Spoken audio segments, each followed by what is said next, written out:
As many undoubtedly are aware, the Seventh-day Adventist Church is presently involved in a discussion on the issue of women's ordination to pastoral leadership. Many within the Seventh-day Adventist Church actually believe that there is no connection between the issue of women's ordination and the issue of gay marriage and gay clergy. Well, a recent article in Time magazine begs to differ. I'm reading now from the January 26, 2015 issue of Time magazine.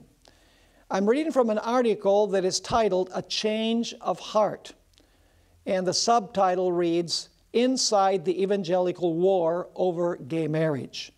The article is written by Elizabeth Diaz. I'm not much aware of her religious affiliation, but this is a secular magazine, and the article is presented from a secular focus. And so I would like to read a few statements from this article that show that clearly out in the world, people are aware that there is a definite connection between the issue of women's ordination to pastoral leadership and the agenda to have gay marriage and gay clergy. I'm reading now from page 47 of this article in Time magazine. The subtitle is "What is at Stake?" And I quote from this article. "For many evangelicals, the marriage debate isn't really about marriage or families or sex. It is about the Bible itself, and that makes many evangelicals all the more uncompromising. The roots of the conflict are deeply theological." This is a significant statement, particularly because many in the church today are saying that there really is no theological basis for this discussion, that the issue has to do with ecclesiology and not theology. The author of this article clearly sees that this is a theological issue. I continue reading. This is once again Elizabeth Diaz. "Evangelical faith prizes the Bible's authority, and that has meant a core commitment to biblical inerrancy, the belief that the words of the Bible are without error. Genesis chapter 1 says God created male and female for one another, and the Apostle Paul calls homosexuality a sin, inerrantists say. And for groups like the Southern Baptist Convention and its 50,000 churches nationwide, that is the biblical trump card." In other words, the issue is Scripture. A little bit further down in the article, we find a more explicit reference to the connection between the fight for women's rights and the LGBT agenda.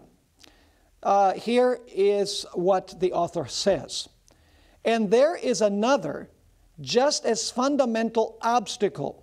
When she says obstacle, she's referring to an obstacle for the church to accept gay marriage and gay clergy.